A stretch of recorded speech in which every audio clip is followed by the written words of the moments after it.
रात के पुरस्कार मेहमान जैद 8 साल का एक ज़हीन और बहादुर लड़का था।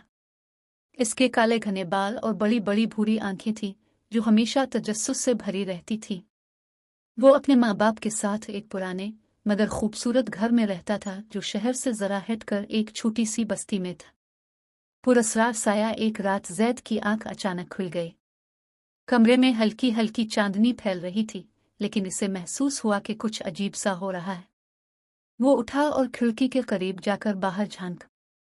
बागीचे में एक परछाई हिलती जलती दिखाई दी। इसका दिल जोर जोर से धड़कने लगा।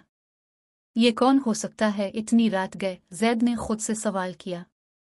वो दबे पांव अपने कमरे से निकला और सीढ़ियां उतरने लगा।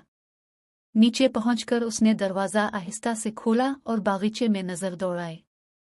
चांदनी में एक साया दीवार के साथ लगा खड़ा था। जैद ने हिम्मत करके पूछा, कौन हो तुम? अजनबी की कहानी साया एक लम्हे के लिए रुका, फिर आहिस्ता आहिस्ता हरकत करने लगा।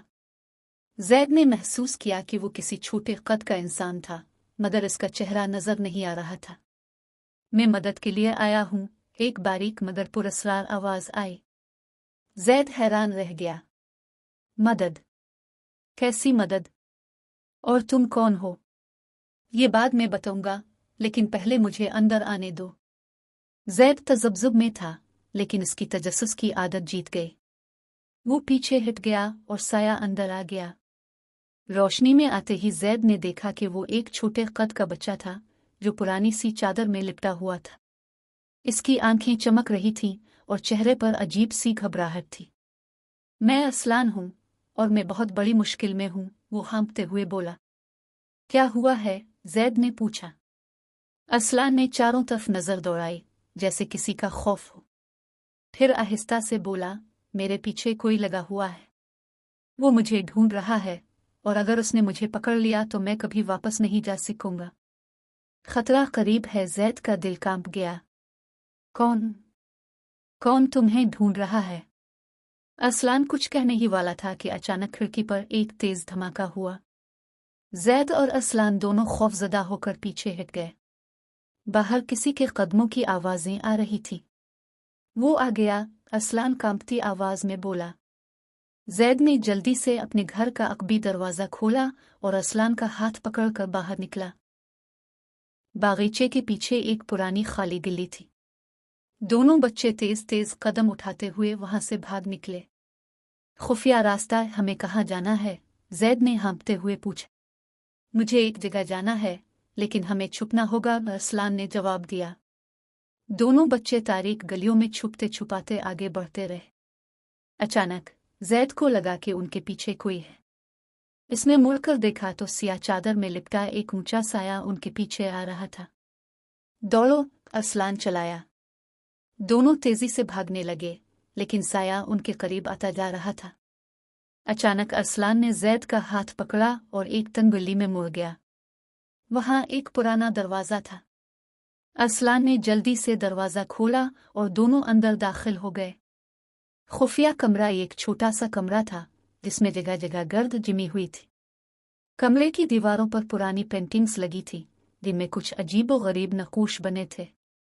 एक तरफ एक पुराना संदूक रखा था जिसके ऊपर कुछ धूल जिमी हुई थी।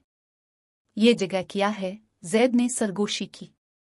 असलान ने दरवाजा बंद करके चटखनी लगा दी।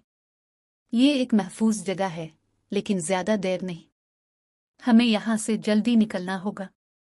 खुफिया सुरंग। जैद ने गौर से कमरे का जायजा लिया। अचानक इसे दीवार पर एक पुरस्कार निशान दिखाई दिया जो मध्यम रोशनी में हल्का सा चमक रहा था।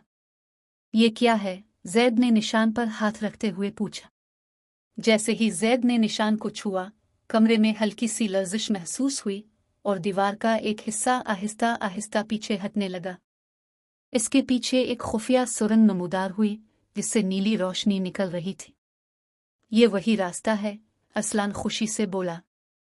ये सुरंग मुझे वापस ले जा सकती है। खतरनाक ताक़ुब, लेकिन जैसे ही वो सुरंग की तरफ बढ़े, दरवाजे पर जोरदार धमाका हुआ। साया जबरदस्ती अंदर घुसने की कोशिश कर रहा था। जैद और असलान ने जल्दी से सुरंग में दाखिल होने का फैसला किया। दोनों जैसे ही सुरंग में दौड़े, इनके पीछे दरवाजा बंद हो गया। सुरंग अंदर से बहुत बड़ी और घूमती हुई थी।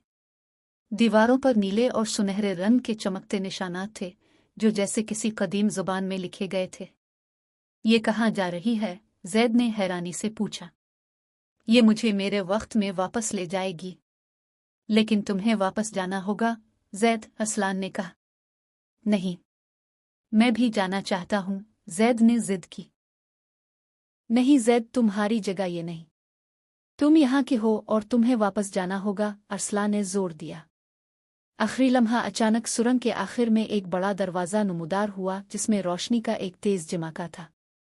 ये मेरा रास्ता है, अरसलान ने कहा और जैद को अलविदा कहते हुए दरवाजे की तरफ बढ़ा। मैं तुम्हें फिर कभी देखूंगा? जैद ने पूछा। अरसलान मुस्करा दिया। शायद किसी और वक्त, किसी और कहानी में।